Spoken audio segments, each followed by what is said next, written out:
Hello and welcome to Indiana ArtsDesk. I'm Marcus Jackman. Coming up this week, an interview with Don Van Natta about his book, First Off the Tee, Presidential Hackers, Cheats, and Duffers. If you'd like to feel better about your golf game, just read about Calvin Coolidge. Trust me, you'll feel like Seve Ballesteros. And the arts calendar. But first, seeing one person walking down the street in plate mail armor with a long sword at his hip makes you think of calling the authorities. Seeing thousands of bedecked warriors, some straight out of Star Wars, others looking to have fallen from the pages of Lord of the Rings, makes you realize Gen Con has arrived. Gen Con was started 36 years ago in Lake Geneva, Wisconsin by Gary Gygax, also the creator of Dungeons & Dragons, or D&D. Gen Con was originally a convention just for RPGs, or role-playing games like D&D, but over the years it grew, says Peter Adkison, now owner and CEO of Gen Con. The gaming community has become a lot bigger than that. There's very active miniatures gaming, there's very active board gaming, there's very active card gaming, ever since Magic the Gathering came out and created the trading card game category. Gen Con is a combination tournament, industry show, and costume ball. Adkison expects more than 20,000 people to attend the 4-day blitz this weekend at the Indiana Convention Center. There'll be hundreds of role-playing games, computer games, workshops, vendors giving out samples and hawking their wares. And Adkison says, while many people believe stereotypical gamers to be adolescent males with acne and poor social skills, the attendees of Gen Con are growing up. Now we're finally seeing that with gaming. You're seeing a lot of people who were playing games when they were younger, maybe got out of it a little bit towards college, early marriage years, and then the kids get up to where they're the age that they want to do something with their kids and go, wow, it'd be great to game together as a family. And so now at Gen Con you see a lot of families coming. You see a lot of old gamers from way back in the 70s and 80s who are coming with their kids.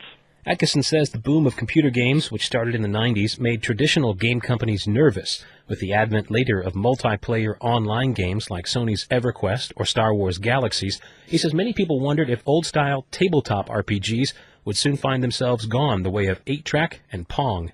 There was a lot of sort of doomsdaying, like, role-playing games, the traditional sitting around the table sort of role-playing games are dead. But it hasn't happened, and I think that's caused us all to kind of go back and reevaluate why we play these games. And it's the technology is cool. I mean, I love computer games. We all play computer games too. But there is something that's much more fulfilling about getting around a table with all your friends and where you're not looking at a computer screen, you're looking at each other and rolling dice and cracking jokes, and it really is your basic socialization needs are being fulfilled in a way that a computer game just doesn't do. There'll be hundreds of vendors and displays of fantasy-style art in the tradition of Boris Vallejo and Julie Bell, miniature painting demonstrations, fan films inspired by Tolkien, Star Wars, and more. Adkison says the exhibition hall alone is worth the time, but he is particularly looking forward to a special event at this year's Gen Con, True Dungeon.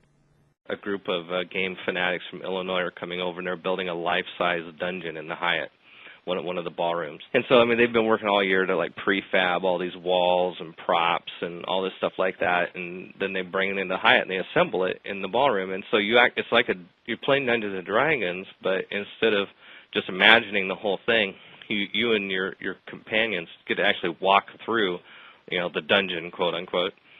And every room has its own game master, and you have your characters. You're playing D&D, but all the props are real, and so that's pretty cool. Role-playing games in general and Dungeons & Dragons in particular have their share of detractors. D&D has been persistently, if not demonstrably, linked to the occult, violent behavior, and more in much the same way that video games and either heavy metal or hardcore rap have been. Adkison says he prefers to dwell upon the positive aspects of RPGs, like teamwork, socializing, and reading and math skills. Gen Con started this morning. It runs through Sunday at the Indiana Convention Center downtown.